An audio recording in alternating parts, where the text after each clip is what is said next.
Assalamualaikum warahmatullahi wabarakatuh. Waalaikumsalam. Alhamdulillahirabbil alamin wa bihi nasta'in wa ala umuri dunya waddin wassalatu wassalamu ala asrofil anbiya'i wal mursalin wa ala alihi wa sahbihi ajma'in amma ba'du.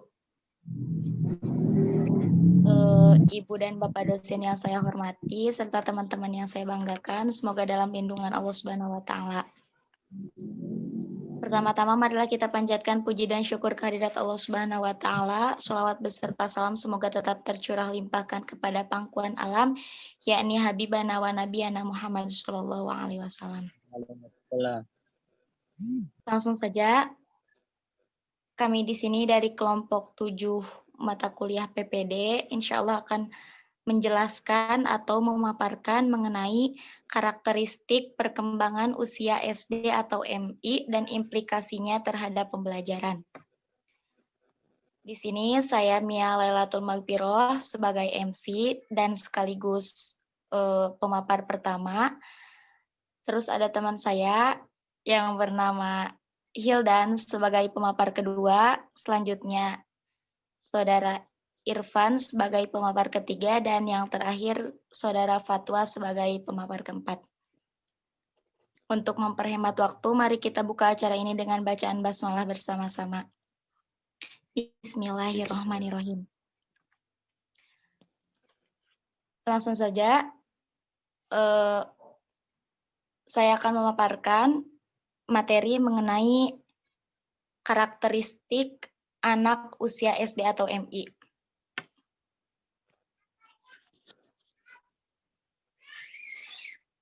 Sebelumnya, kita harus mengetahui dulu apa itu pengertian karakteristik. Silakan PPT-nya dipindahkan. Nah, pertama, pengertian perkembangan. Dalam kehidupan anak, terdapat dua proses yang berjalan secara kontinu, yaitu pertumbuhan dan perkembangan. Pertumbuhan dan perkembangan pada dasarnya merupakan perubahan, yakni perubahan menuju ke tahap yang lebih tinggi. Selanjutnya, pengertian peserta didik. Manusia adalah makhluk yang dapat dipandang dari berbagai sudut pandang. Uraian tentang manusia dengan kedudukannya sebagai peserta didik haruslah menempatkan manusia sebagai pribadi yang utuh. Selanjutnya, pengertian pendidikan. Pendidikan pada dasarnya merupakan sesuatu yang mutlak diperoleh oleh setiap individu sesuai dengan hak asasi manusia untuk keberlangsungan kehidupannya. Pendidikan juga merupakan hal yang sangat penting. Oleh sebab itu, banyak gagasan yang dikemukakan oleh para ahli tentang pendidikan. Selanjutnya, nah sebelum ke implikasi, di sini saya akan menjelaskan mengenai karakteristik anak usia SD atau MI. Sebelum ke materi, kita harus tahu dulu apa yang dimaksud dengan karakteristik. Telah kita ketahui bersama bahwasanya karakteristik merupakan sikap atau pola pikir dari masing-masing orang. Yang akan dijelaskan di sini kan mengenai karakteristik anak. Jadi karakteristik anak merupakan sikap atau pola pikir dari masing-masing anak. Telah kita ketahui bersama juga bahwasanya anak usia SD sangat senang dengan kegiatan yang menantang, beraktivitas dan banyak bergerak, seakan-akan anak tidak pernah diam dan tidak punya rasa capek. Itu mungkin mengenai pengertian karakteristik. Selanjutnya, macam-macam karakteristik yang terdapat pada anak usia SD atau MI. Karakteristik yang terdapat pada anak usia SD atau MI yaitu senang bermain, bergerak, bekerja kelompok, merasakan atau melakukan apapun secara langsung. Saya akan jelaskan satu persatu. Yang pertama, senang bermain. Karakteristik senang bermain ini menuntut guru SD atau MI untuk melaksanakan kegiatan pendidikan yang bermuatan permainan lebih-lebih untuk kelas rendah. Yang dimaksud dengan lebih-lebih untuk kelas rendah di sini yaitu dilebihkan dalam proses pembelajaran harus mengandung unsur permainan, terlebih lagi di masa anak-anak kelas 1 SD atau MI. Yang mana guru SD atau MI harus melakukan model pembelajaran. Yang pertama, memungkinkan adanya unsur permainan. Jadi, di dalam proses pembelajaran tidak monoton mengenai materi karena anak lebih suka terhadap permainan. Yang kedua, pembelajaran dilakukan secara serius tapi santai.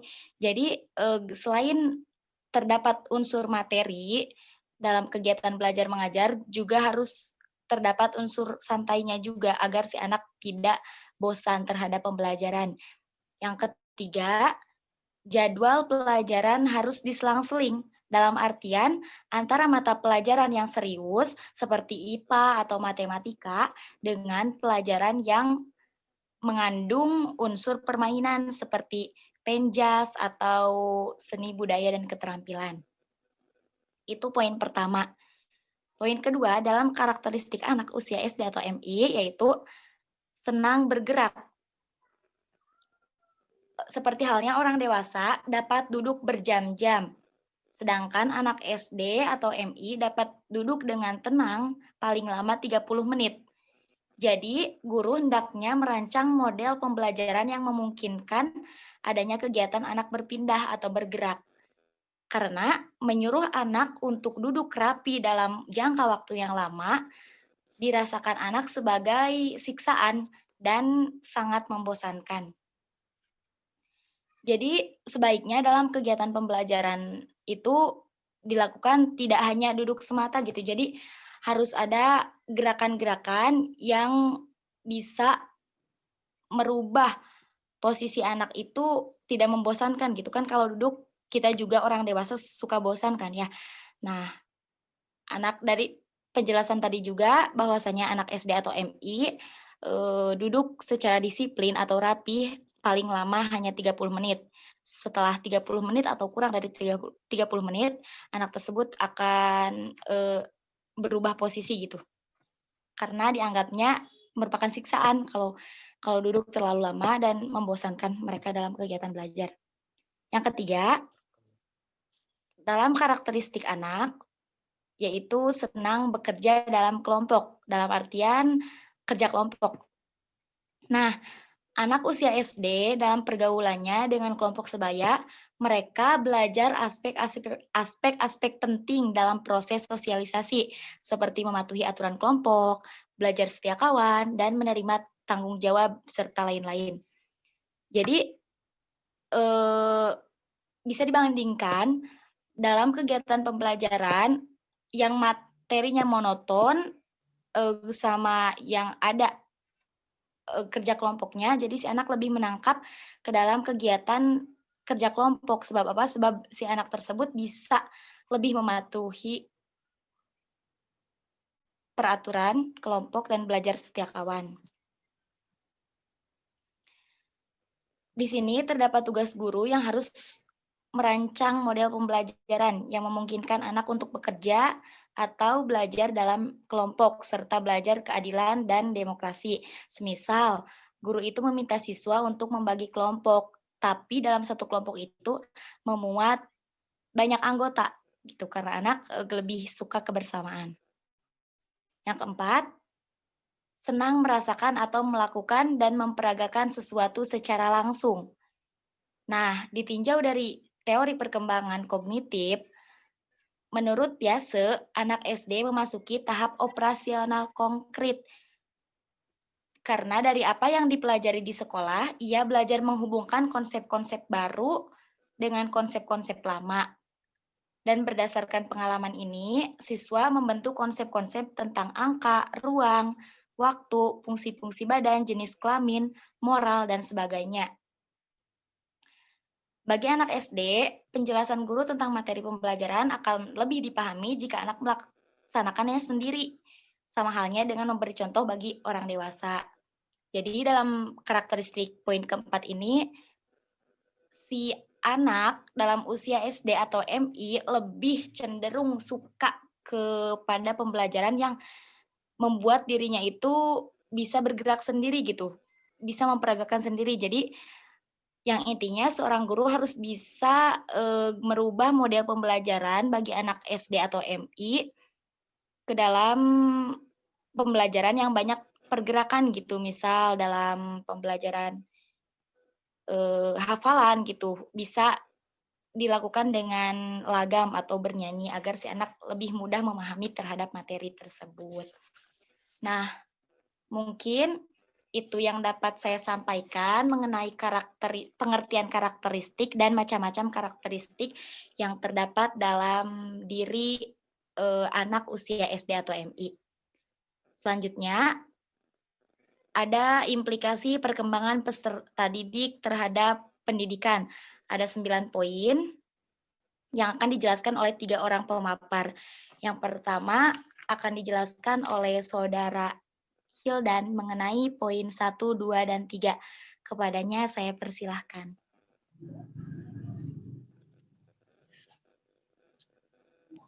Ya, di sini saya akan menjelaskan poin pertama, yaitu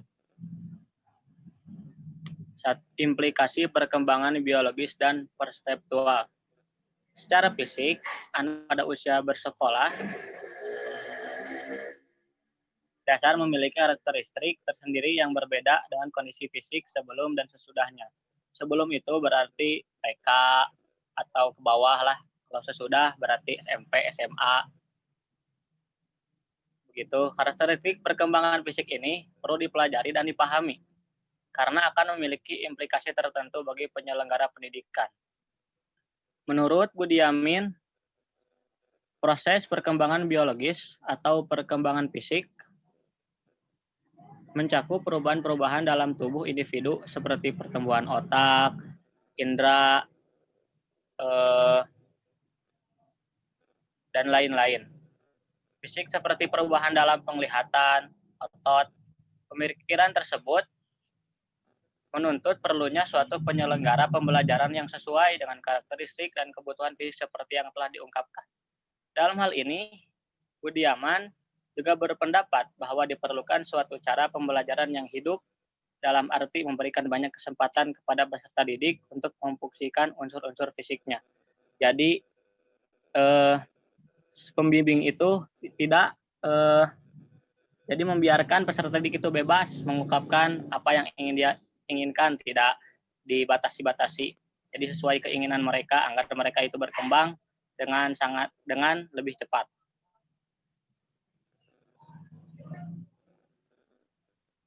Anak usia sekolah dasar sudah lebih mampu mengontrol tubuhnya daripada anak usia sebelumnya. Kondisi demikian membuat anak SD dapat memberikan dan memunculkan kegemaran belajar, tetapi juga akan memberikan banyak dampak positif. Selanjutnya, Budiamin juga mengemukakan bahwa perkembangan perseptual pada dasarnya merupakan proses pengenalan individu terhadap lingkungan. Semua informasi tentang lingkungan sampai kepada individu melalui alat-alat indera yang kemudian diteruskan melalui saraf sensori ke bagian otak. Informasi tentang objek penglihatan diterima melalui mata. Jadi pertama kita misalnya melihat handphone. Melihat handphone dilihat oleh retina, disalurkan ke otak, lalu diterjemahkan, oh itu HP, begitu. Seperti itulah contohnya. Lalu kondisi perkembangan perseptual masih mengalami penajaman dan penghalusan. Aspek spiritual ini akan berkembang dengan baik jika dirangsang dan difungsikan melalui interaksi dengan lingkungan. Seiring dengan perkembangan motorik, anak terhadap kegiatan pendidikan, Yusuf berpendapat bahwa pada anak sekolah dasar, kelas awal tepat sekali diajarkan tentang hal-hal berikut. 1. Dasar-dasar keterampilan menulis dan menggambar. 2. Keterampilan berolahraga. 3. Gerakan-gerakan permainan seperti meloncat dan berlari. 4. Baris-baris secara sederhana untuk menanamkan kedisiplinan.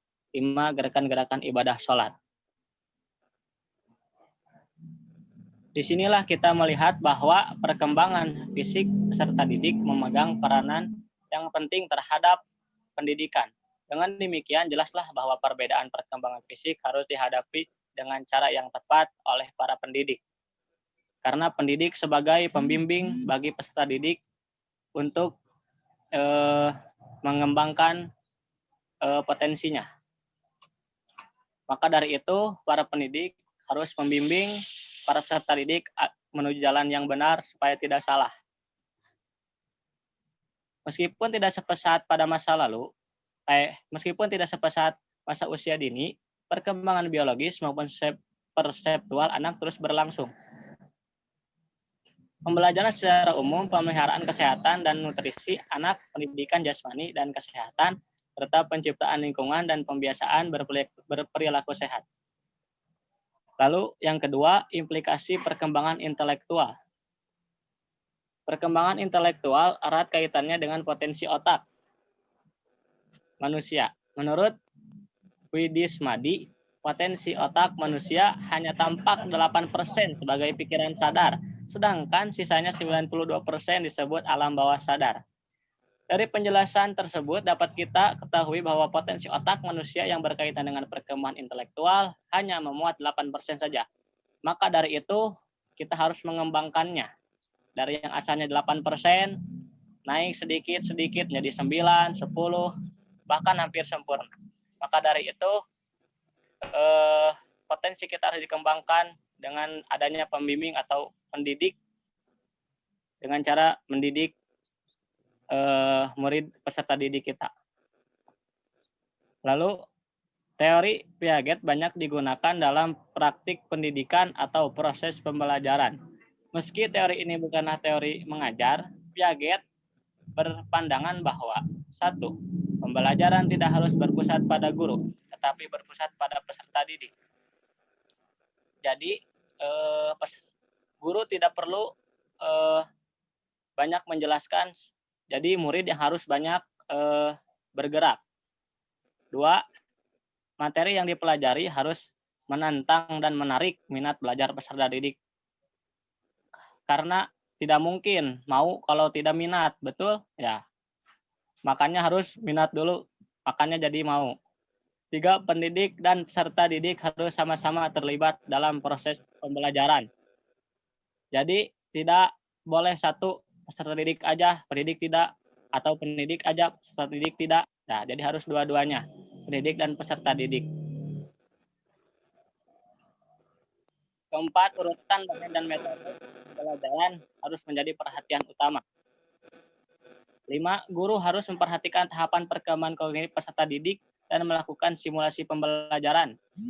Karena guru di sini harus mengawasi peserta didik apabila melakukan kesalahan, maka pendidik harus menjadi penegur atas kesalahan tersebut. 6, pembelajaran hendaknya dibantu dengan benda-benda konkret pada anak sekolah dasar kelas awal. Lalu, pendapat lain mengatakan bahwa pendidikan yang aktif adalah model yang tidak menunggu sampai peserta didik siap sendiri. Sekolah yang sebaiknya mengatur lingkungan belajar sedemikian rupa sehingga dapat memberi kemungkinan maksimal pada peserta didik untuk berinteraksi dalam proses pembelajaran. Dengan lingkungan yang penuh rangsangan untuk belajar, proses pembelajaran aktif akan terjadi sehingga mampu membawa peserta didik untuk maju ke tahap berikutnya. Dalam hal ini, peserta didik hendaknya menyadari bahwa perkembangan intelektual anak berada di tangannya. Lalu, perkembangan intelektual pada anak usia sekolah dasar sudah cukup untuk menjadi dasar diberikannya berbagai kecakapan yang dapat mengembangkan pola pikir atau daya nalarnya. Perkembangan intelektual dan pengalaman belajar anak sangat erat kaitannya. Perkembangan intelektual peserta didik akan memfasilitasi kemampuan belajarnya. Caranya dengan melatih peserta didik untuk mengungkap pendapat, gagasan atau penilaian terhadap berbagai hal, misalnya yang berkaitan dengan materi, pelajaran, tata tertib sekolah, dan sebagainya. Jadi peserta didik itu harus aktif. Aktif dalam artian dalam pembelajaran, tidak boleh diam saja. Jadi harus aktif mengungkapkan pendapat apabila ingin mengungkapkan. Lalu yang terakhir dari saya poin ketiga, implikasi perkembangan bahasa. Bahasa merupakan alat untuk berkomunikasi dengan orang lain. Pada dasarnya, bahasa sebagai alat komunikasi tidak hanya berupa bicara, melainkan juga dapat diwujudkan dengan tanda isyarat tangan atau anggota tubuh lainnya yang memiliki aturan tersendiri.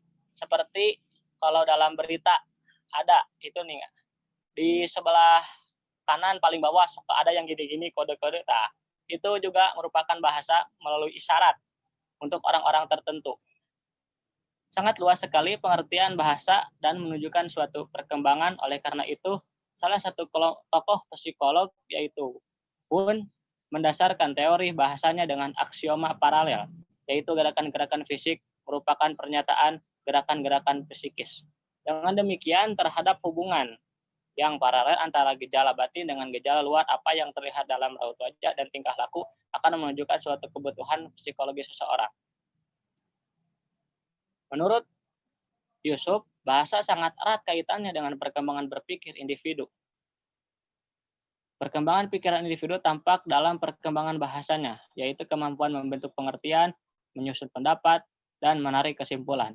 Yusuf pun menuturkan bahwa anak usia sekolah dasar merupakan masa berkembang pesatnya kemampuan mengenal dan menguasai perbendaharaan kata. Dengan dikuasainya keterampilan membaca dan berkomunikasi dengan orang lain, anak sudah gemar membaca atau mendengarkan cerita yang bersifat kritis tentang petualangan, riwayat pahlawan, dan lain-lain.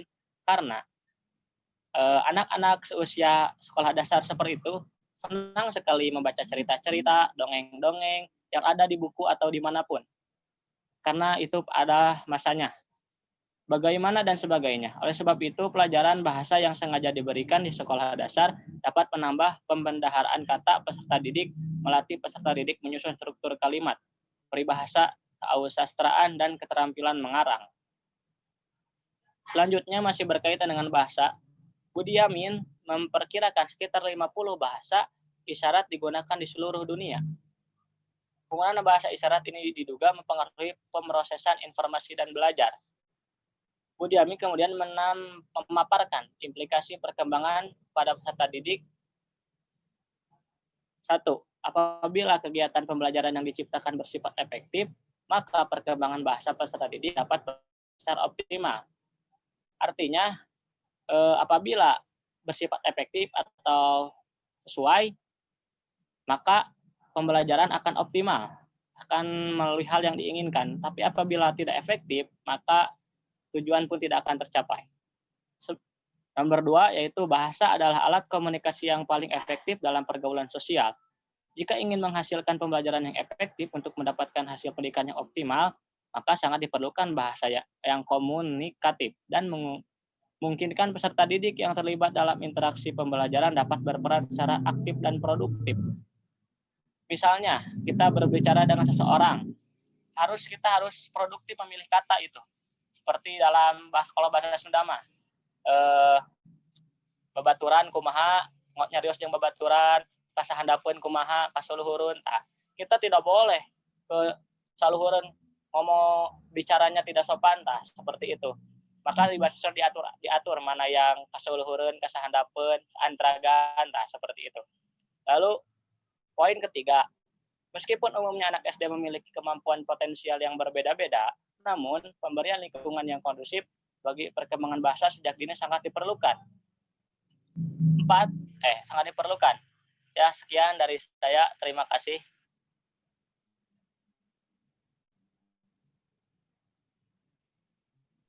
Baik, terima kasih kepada Saudara Hildan yang telah memaparkan poin 1, 2, dan 3 mengenai implikasi dari karakteristik perkembangan anak usia SD dan NI. Selanjutnya, untuk poin 4, 5, dan 6 akan dipaparkan oleh Saudara Irfan Sani. Kepadanya dipersilahkan. Baik, bismillahirrahmanirrahim. Saya di sini akan memaparkan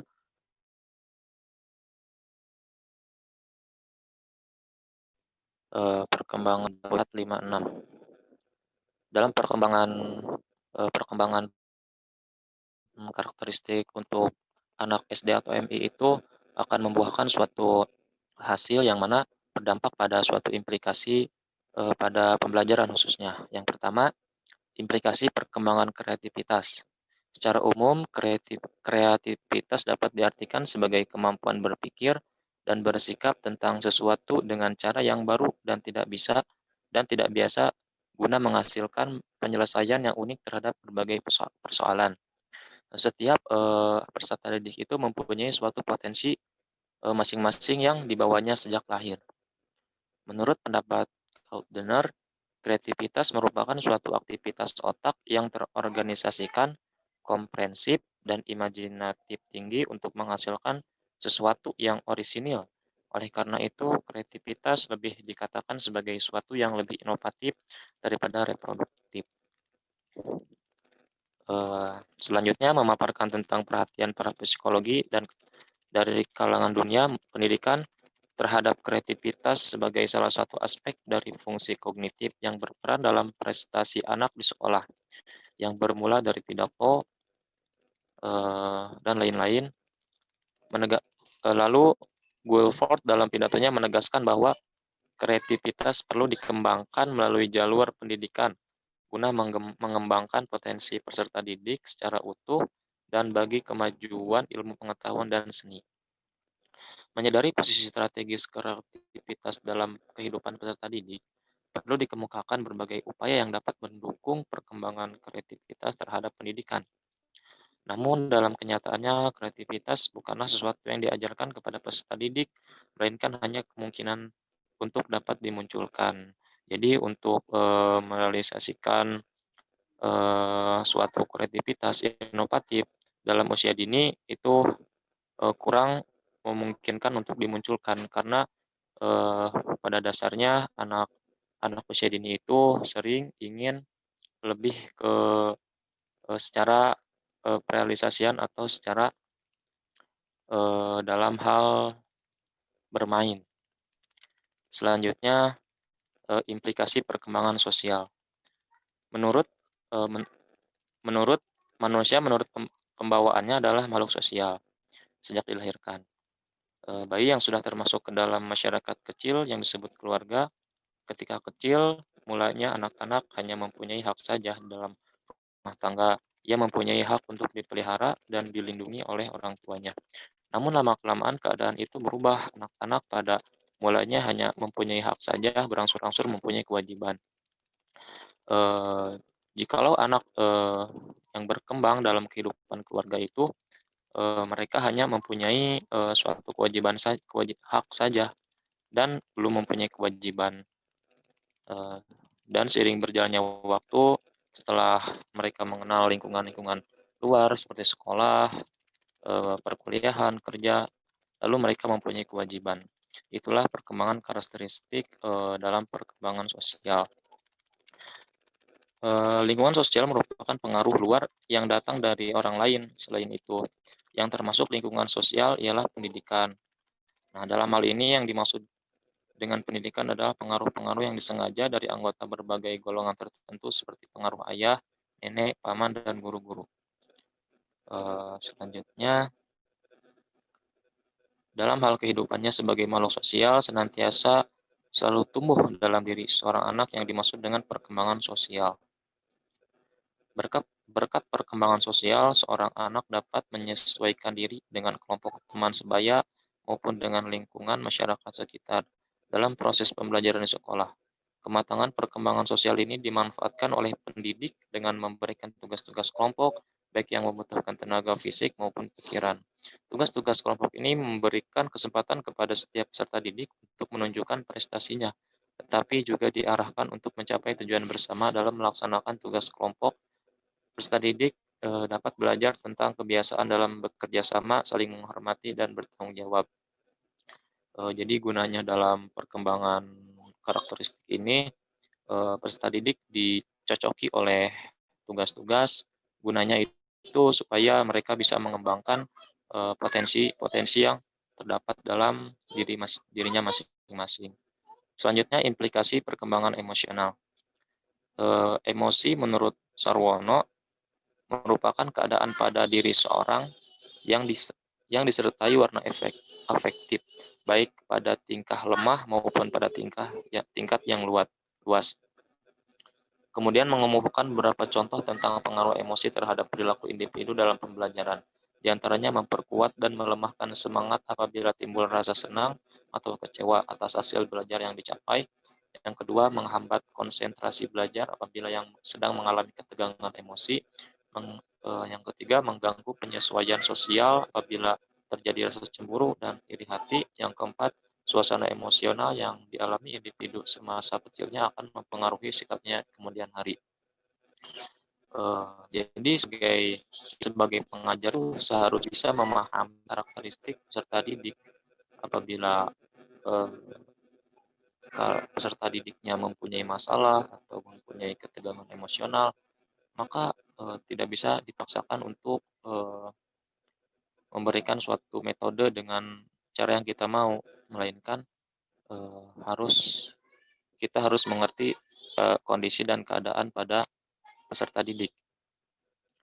Dengan tujuan kita mempelajari, kita tahu harus bisa memahami bagaimana tingkat emosional yang ada pada peserta didik dan bisa memahaminya supaya tidak terjadi suatu kemasalahan yang dialami oleh peserta didik maupun masalah batin dan lain sebagainya. Mungkin itu pemaparan dari saya. Sekian. Alhamdulillahirabbil alamin.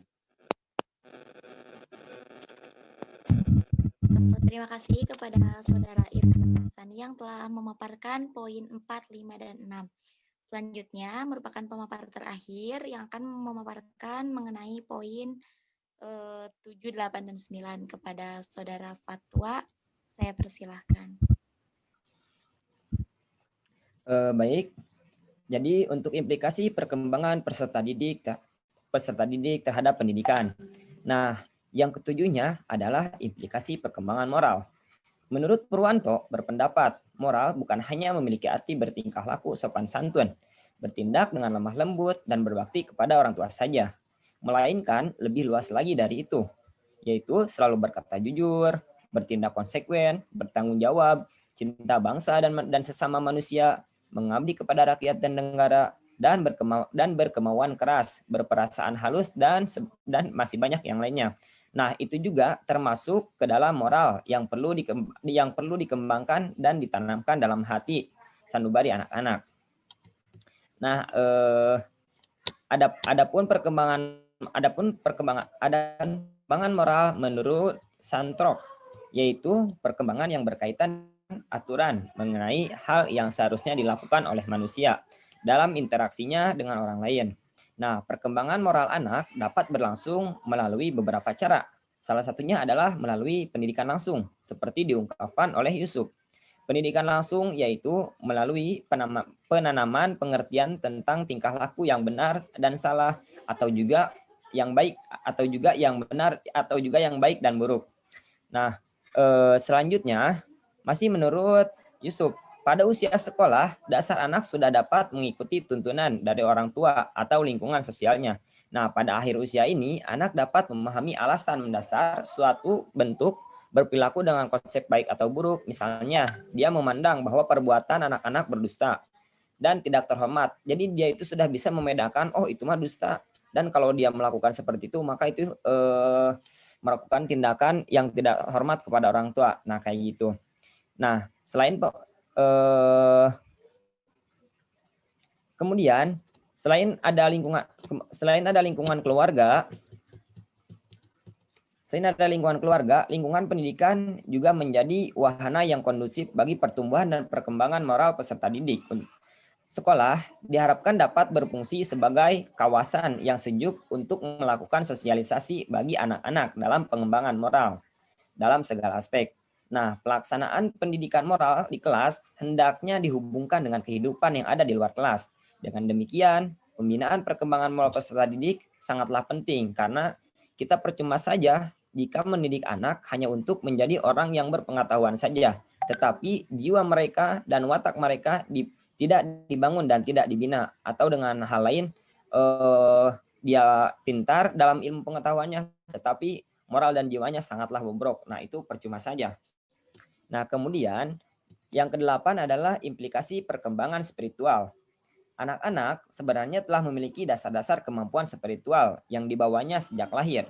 Nah, untuk mengembangkannya, kemampuan ini, pendidikan mempunyai peranan yang sangat penting. Oleh karena itu, untuk melahirkan manusia yang dibutuhkan pendidikan yang tidak hanya berorientasi pada perkembangan aspek IQ saja, melainkan Zohar dan Marshall, yaitu pertama kali meneliti secara ilmiah tentang kecerdasan spiritual, yaitu kecerdasan untuk menghadapi dan memecahkan persoalan makna dan nilai. Nah, yang menempatkan perilaku dan hidup manusia dalam konteks makna yang lebih luas dan kaya.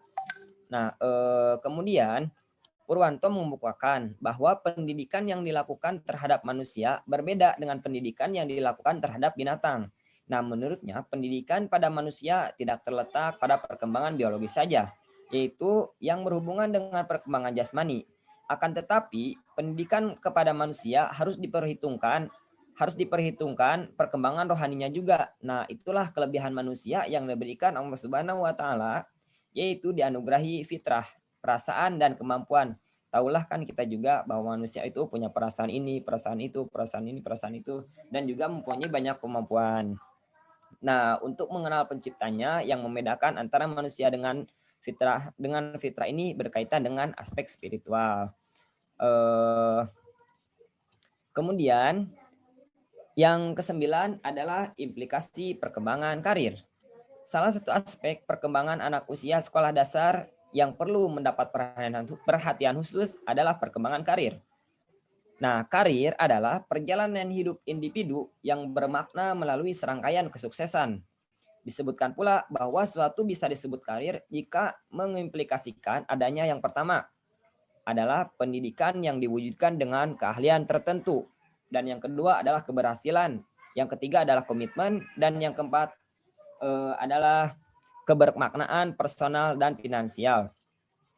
Nah, mengenai perkembangan karir pada anak usia SD, Budiman dan kawan-kawan mengemukakan 2 langkah pengambilan keputusan karir. Perolehan pemahaman diri, yaitu pemahaman secara yang pertama adalah perolehan pemahaman diri. Nah, perolehan pemahaman diri yaitu pemahaman secara jelas tentang sikap prestasi, kemampuan, minat, nilai-nilai, dan juga kepribadian. Nah, sejak usia SD dibimbing untuk memahami hal tersebut. Misalnya, anak usia SD itu sudah mulai diajak mendiskusikan kelebihan dan kekurangan diri mereka. Misalkan ada seorang anak, dia sangat jago dari kaligrafinya, maka dia diajak diskusi untuk mengembangkan kaligrafinya tersebut. Nah, jadi seperti itu. Nah, berbagai hal lain yang terkait dengan ciri-cirinya. Nah, yang kedua adalah memperoleh pengetahuan tentang dunia kerja yang mencakup pengetahuan tentang informasi tipe lapangan kerja. Nah, dalam memfasilitasi perkembangan karir anak usia sekolah dasar, orang tua dan guru hendaknya mengenalkan bidang-bidang karir yang ada, terutama yang dekat dengan lingkungan anak. Jika stimulasi perkembangan karir dilakukan seperti ini, maka yang perlu ditekankan adalah agar anak berpikir dan terdorong agar ingin menjadi orang yang berkarir, guna menumbuhkan perasaan dan keyakinan mampu berkarya ataupun berprestasi. Nah, sekolah juga perlu memberi peluang kepada peserta didik untuk meraih sukses dalam pengalaman belajarnya. Nah, misalkan dalam bidang futsal ya. Ketika dalam bidang futsal, di mana ada suatu event tentang futsal, maka pihak sekolah juga harus mengajak orang-orang yang jago futsal tersebut untuk mengikuti perlombaan futsal tersebut. Nah, sehingga memberikan peluang kepada peserta didik untuk meraih kesuksesan dalam pengalaman belajarnya. Nah, seperti memberikan alternatif pilihan kegiatan yang memungkinkan anak untuk menunjukkan kelebihan-kelebihan yang dimilikinya. Nah, itu dari tentang implikasi perkembangan peserta didik terhadap pendidikan. Nah, sekian dari saya. Terima kasih. Alhamdulillah para pemaparan semoga materi yang dipaparkan bisa dipahami oleh teman-teman semuanya dan bermanfaat bagi kita semua. Alhamdulillah, acara presentasi telah selesai. Mari kita tutup acara ini dengan bacaan basmalah. Hamdalah bersama-sama. Alhamdulillahirabbil alamin. Alhamdulillah. Ya. Mohon maaf atas segala kesalahannya. Wassalamualaikum warahmatullahi wabarakatuh.